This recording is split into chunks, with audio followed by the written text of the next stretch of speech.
This video is brought to you by patreon.com/worsttake. Get access to exclusive live streams and Discord servers, on-screen shoutouts, and early access to some videos when you join now. Help make sure that we can continue to make content like this by supporting the Patreon. Links are in the description down below.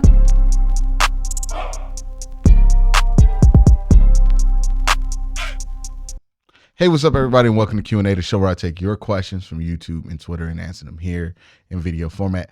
A ton of things to get into, so let's just get into it right here. First question is going to be from Mr. Dale, who says, why is nobody talking about or handing out some blame to Paul DePodesta? Where is his hand in all of this mess? That's a great question. And I think the answer to your question, like in the short form of it, is Paul DePodesta is just not the most visible member of the Browns front office, and he's not a day-to-day member of the Browns front office.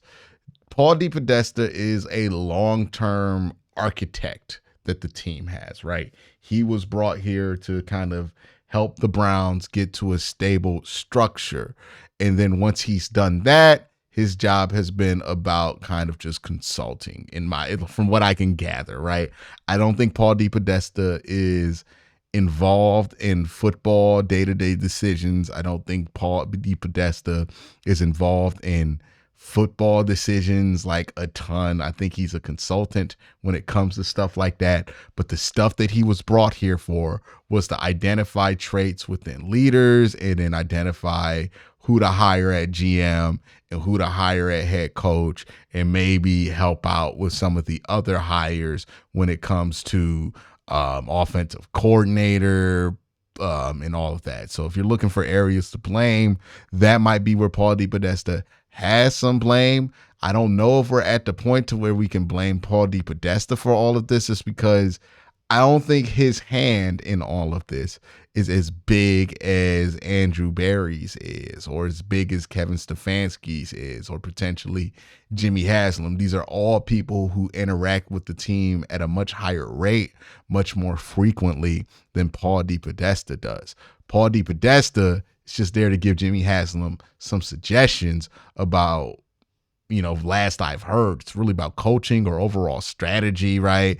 When you want to see, like, do the Browns want to tank? But I think in the last few years, his job really hasn't been to do much here, right? Like when the Browns brought in Deshaun Watson, I doubt that's something that Paul DePodesta had anything to do with, because Paul DePodesta is not really involved in that part of football operations. I think that's why those in the know don't really point the finger at Paul DePodesta, because they know he's not an integral piece to the football operations side of this once they have hired Andrew Berry and once they have hired Kevin Stefanski.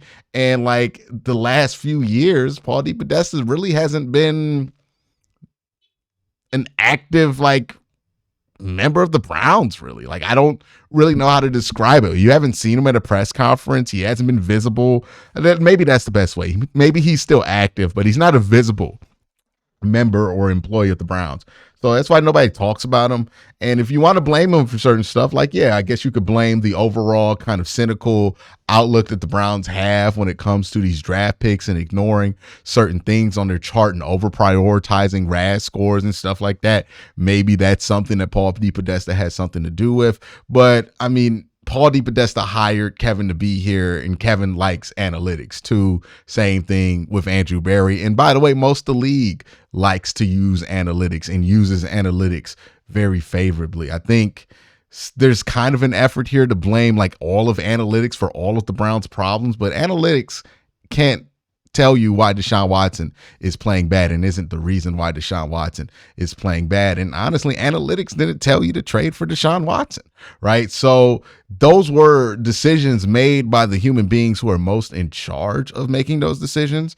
And that's Andrew Berry, that's Kevin Stefanski, and that's going to be Jimmy Haslam at the end of the day.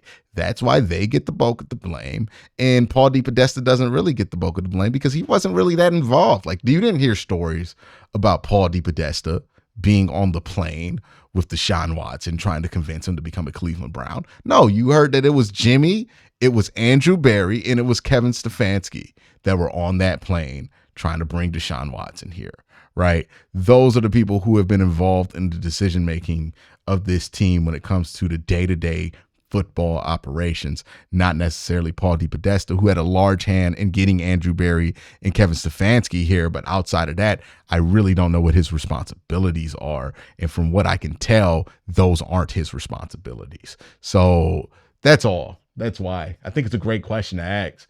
And it would be nice if we got more clarity on what he does, because like the mystery around it has created a million conspiracy theories that I think are pretty pointless. But yeah, the reason DePodesta is not getting a ton of blame is because it's very likely DePodesta really has nothing to do with the shit that you're complaining about.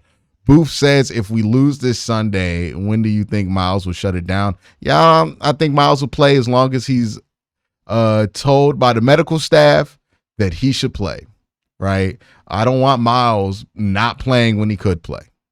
Doesn't make sense to me for Miles to sit. You want to build leadership in this locker room. You want this team to have a winning culture when they're in a position to win again. And you're not going to build that by letting Myles Garrett not play football games or forcing Myles Garrett to not play football games when he's healthy enough to play football games. If Myles thinks he can play, then Myles can play. Like, this Achilles injury is not to the point to where they're worried about it becoming something worse, obviously. If that were the case, he wouldn't be out there. So if they're giving him the green light to play, then Myles is okay to play. Anthony says that the offense looks decent this week. Is there a chance we sign Hunter Renfrow to reunite him with Watson? No, we're not doing anything we're not doing that. Like signing his old college players to make him feel comfortable. That's not going to fix Watson. Watson couldn't hit wide receivers right now that he has chemistry with and that he doesn't. He had chemistry with Amari Cooper, and they were so bad to start this season that Amari Cooper plays for the Buffalo Bills now. I don't think bringing back his old buddies and bringing back the band together for a quarterback that we're arguing looks age-wise cooked. We're going to bring in the guys that he was in college with. That doesn't make much sense to me. The Browns need to throw the ball less. They need to run the ball more. Kevin's been top 3 in rushing attempts almost every year that he's been a head coach in the Cleveland Browns. He needs to get back to that level.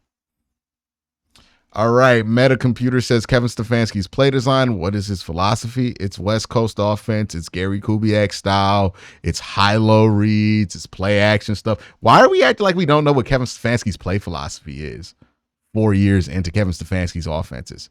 Like, we have seen what it looks like when Kevin Stefanski's offenses work. Had a top 10 offense with Jacoby Brissett. Had a top 10 offense with Baker Mayfield in 2020.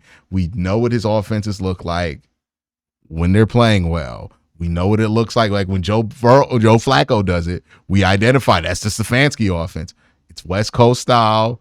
It's play action heavy. It's downfield shots. It's hitting cover 2. It's hitting dagger. It's all of these things. Like, this is what the Stefanski play philosophy is. I'm not saying that you're acting like you don't know. I'm just saying that in general, we act like we don't know what Kevin Stefanski's play philosophy is. It's West Coast. It's Kubiak style. It's very textbook.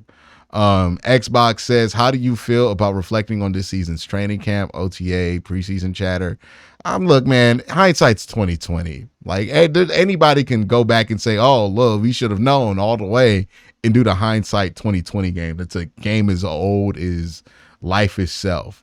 But realistically, nobody predicted the Browns to be this bad. So, we couldn't have saw it coming because nobody thought it was going to happen. That's why. Josiah says, what quarterback do you think we should draft? You know what? If you're interested in this question, go to the QnA channel. Me, Corey Kennan, and other draft people got together to talk about this draft class, what it is, what it isn't, and what it is and what it isn't at the quarterback position. So if you're interested in knowing the answer for that, hop on over to the QnA channel. We're going to talk about it a lot. But that's all I have to say about that here. Miss Baker yet. Honestly, I don't get this whole like woe is me angle some Browns fans have taken about Baker Mayfield. Like, for me, I pretty much accepted in 2021 there was just no way that thing was going to move forward. Baker Mayfield was not at the place emotionally where he was going to be able to handle what he needed to handle in order to continue on as a Cleveland Brown. And it was obvious that he was just at a place where he needed a fresh start away from Cleveland. This is something I said as early as 2021, actually. If you go back into my videos, I talked about him just needing a fresh start and Tampa Bay being a place where he's probably going to get a fresh start. And he would be much better off if he decided to take a year off or something like that, right? Like, I think Baker needed a fresh start. He had too much too soon in Cleveland. And, you know, the success he's having now, while I'm happy he's having it, it was not going to happen here in Cleveland because this just wasn't the right place for him to flourish at the right time. It is what it is. Sometimes you're the right person at the right time for whoever it is that you wanted, and sometimes you're not. And for Cleveland and Baker Mayfield, it just wasn't that way. He needed to mature. He needed to go through some stuff. He's talked about it himself where he needed to be humbled in order to get to the place that he's at. He was never going to be humbled playing for the team and the owner that drafted him #1 overall in the draft and a franchise and a fan base that basically gave him the keys to the city in his second start. That was never going to happen. So, like, I'm not on the woe is me, we could have kept Baker, where would we be at now train, because I know that that's a bullshit story. Like, it's not real. It's a nice little fan fiction we can write ourselves. But in the reality of what happened with Baker in Cleveland, it got to a point to where it just wasn't going to work here. And he had to go somewhere else to figure out where his career is. And he had to go through some stuff that he, quite frankly, was never going to go through if he never left Cleveland. So, yeah, Baker could be here, but he's not going to be the guy that he is in Tampa Bay. He's still going to be the guy who is still a stubborn asshole in Cleveland because he would have never grown, because he would have never had to, because he would have been in the same environment that made him that way in the first place. So, yeah, I'm happy for Baker Mayfield, and I'm happy he's on the Tampa Bay Buccaneers, and I hope he stays on the Tampa Bay Buccaneers, and I hope they have success. But the whole missing Baker, oh, poor me, who gives a fuck about all of that? We know what happened in 2021. If you want to write the fan fiction and act like that's the case, then you can go ahead and do it. But the reality is Baker was never going to happen here in Cleveland. Tion Smith says, do you think we can make a playoff push? I believe the less penalties and better execution, even with the misses, we could definitely go 10-2. Arguably be 3-2 right now without penalties alone. I believe these problems are fixable with us getting healthy and running the ball more. I believe Deshaun lacks confidence because he's not getting consistent production from the team around him. I don't think that's the root of Deshaun's problems. I don't think it's just confidence that's Deshaun's problem. I think also, like, he's physically not capable of doing some of the things that he used to be able to do. Do I think the lack of offensive execution around him has been what's also led to his confidence? I have to disagree on that part. I think the offense at times is executed around Deshaun Watson.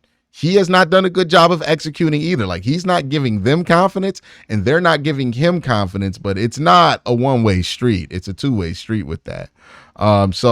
No, I don't think that fixes the Browns. Like, could the Browns go on a run here? Yeah, but it's going to be largely predicated on them making changes on the offensive side of the ball to kind of make the offense less dependent on the quarterback position, in my opinion. Yeah, that's it for Q&A today. Y'all have a great day. Have an even better night. Peace.